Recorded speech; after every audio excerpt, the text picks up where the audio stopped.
Ma'am साहब साफ bag भूल गए थे गाड़ी में। अरे अशोक तुम। अरे ज्योति तुम यहाँ? अरे आप दोनों जानते हो क्या एक दूसरे को? हाँ मैं कई सालों से जानती हूँ इन्हें। अच्छा, तो पहले क्यों नहीं बताया आपने? आप मेरी बीवी के जानकार हो। आज से आपकी 20% सैलरी ज्यादा। ठीक है साहब, चलते हैं। चले।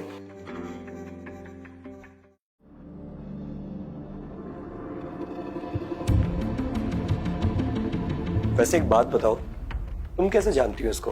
वो एक्चुअली मेरी उनसे शादी तय हुई थी, लेकिन मैं ज्यादा सुंदर नहीं थी, इस वजह से उन्होंने रिश्ता तोड़ दिया।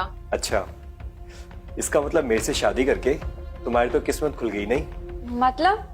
मेरे से शादी करने के बाद तुम्हें क्या कुछ नहीं मिला? इतना बड़ा घर मिला, गाड़ियां मिली, बैंक बैलेंस मिला, किसी चीज की कोई कमी नहीं है तुम्हें। इतने सारे नौकर है हमारे घर में। और अगर तुम उस ड्राइवर से शादी करती, ज्यादा से ज्यादा क्या मिलता तुम्हें? 2 वक्त की रोटी। तुम ना सच में बहुत भाग्यशाली हो कि तुम्हारी मेरे से शादी हुई। बिल्कुल नहीं, भाग्यशाली मैं नहीं तुम हो। अगर मेरी उससे शादी हो जाती तो वो एक बड़ा बिजनेसमैन होता, बड़ी बड़ी गाड़ियों और बंगलों का मालिक होता, और हो सकता है कि आप उसके ड्राइवर होते।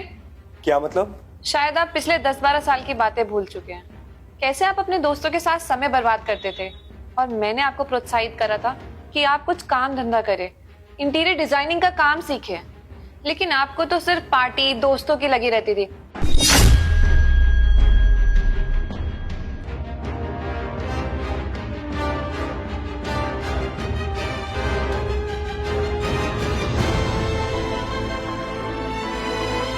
लगता है आप भूल गए हैं सब कि आपने बिजनेस स्टार्ट करा था, लेकिन अनफॉर्चुनेटली वो बिजनेस बंद हो गया।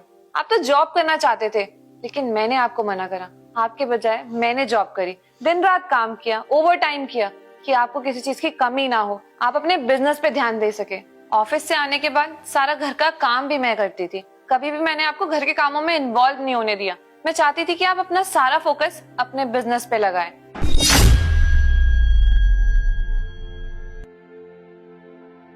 फिर आपने दूसरा बिजनेस स्टार्ट करा, बट वो भी बंद हो गया। आप तो बिल्कुल टूट ही चुके थे, लेकिन मैंने हर तरीके से आपको प्रोत्साहित करने की कोशिश करी।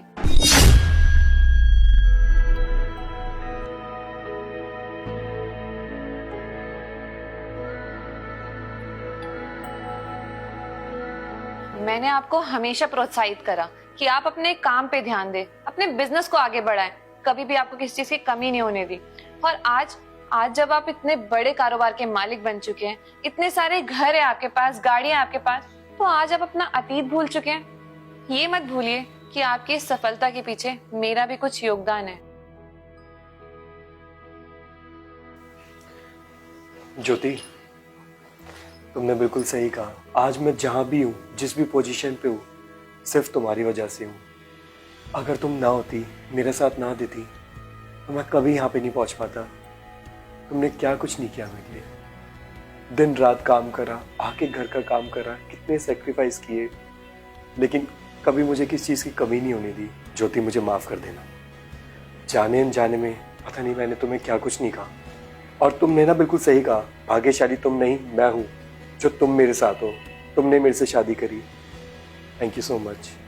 और लोग ना बिल्कुल सही कहते हैं, एक कामयाब आदमी के पीछे एक औरत का हाथ होता है।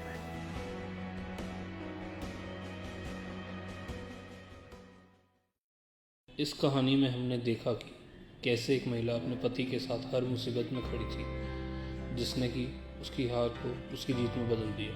हमारे समाज में ऐसी कई कहानियां हैं जो बताती है कि कैसे औरतें त्याग करके अपने परिवार को संभालती हैं।